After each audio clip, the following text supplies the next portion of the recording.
नमस्कार. आज आपण जाणून घेऊया तालबद्ध प्राणायामाविषयी.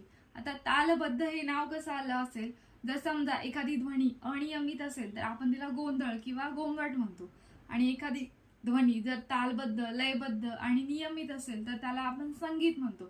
तसंच आपल्या शरीरामध्ये प्राणाचं किंवा श्वासांचं संगीत उत्पन्न करायचं असेल तर आपला तालबद्ध प्राणायाम हा जास्तीत जास्त फायदेकारक ठरत असतो.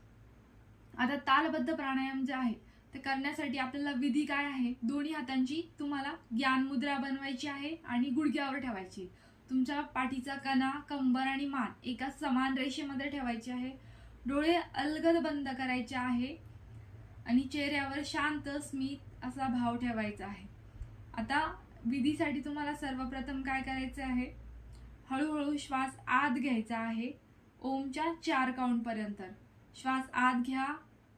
ओम ओम ओम ओम. श्वास थांबवून ठेवायचा आहे ओमच्या 4 काउंट पर्यंत. ओम ओम ओम ओम.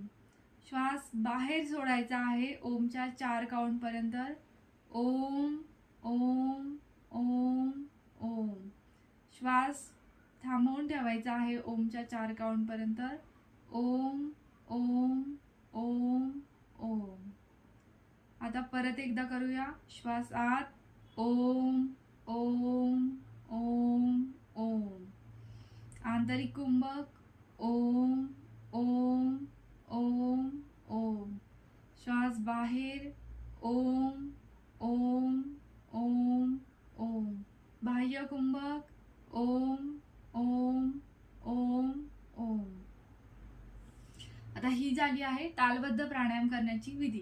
पण आता मी जसं ओम हा उच्चारण करत होते तसं तुम्ही मनातल्या मनात ओमचं उच्चारण किंवा 1 2 3 4 असं तुम्ही काउंटिंग करू शकता. जसं तुम्हाला कम्फर्टेबल वाटेल तशा पद्धतीने तुम्ही हे करायचं आहे.